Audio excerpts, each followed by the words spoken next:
What began as a lead in a drug trafficking investigation shed light on a massive fraud operation being conducted from behind bars and beyond.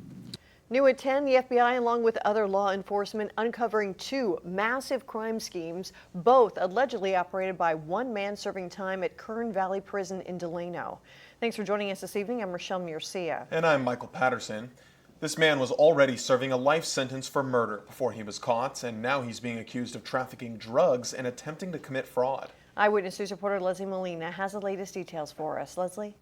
Yes, this prisoner has racked up a list of serious charges on top of the life sentence he was already serving for murder. Drug trafficking and COVID-19 fraud are the charges 36-year-old Christopher Thomas is facing.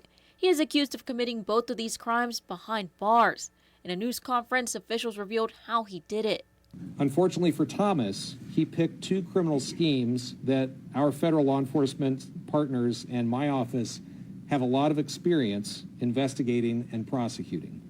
Law enforcement says Thomas had a network of people outside of prison who trafficked drugs. Some of these were his family and romantic partners. They say he used a prison-issued tablet to contact them. In total, they distributed over 90 pounds of meth all over the country. They also smuggled fentanyl into the prison.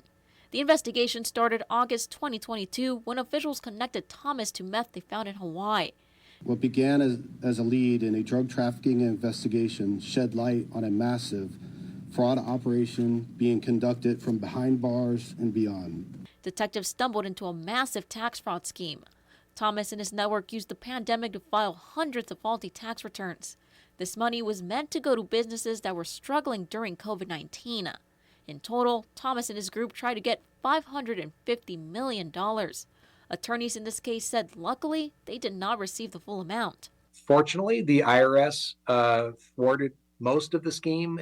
The IRS ultimately paid out more like $2.6 million to Thomas and his associates. Thomas then used a portion of this money to celebrate his birthday. In December of 2022, he paid to have his family members and friends taken to Las Vegas. Even though he was in prison at the time, all of his friends and family members went to Las Vegas and had a great big birthday party at a penthouse there, and then flew home on a private jet back to Los Angeles.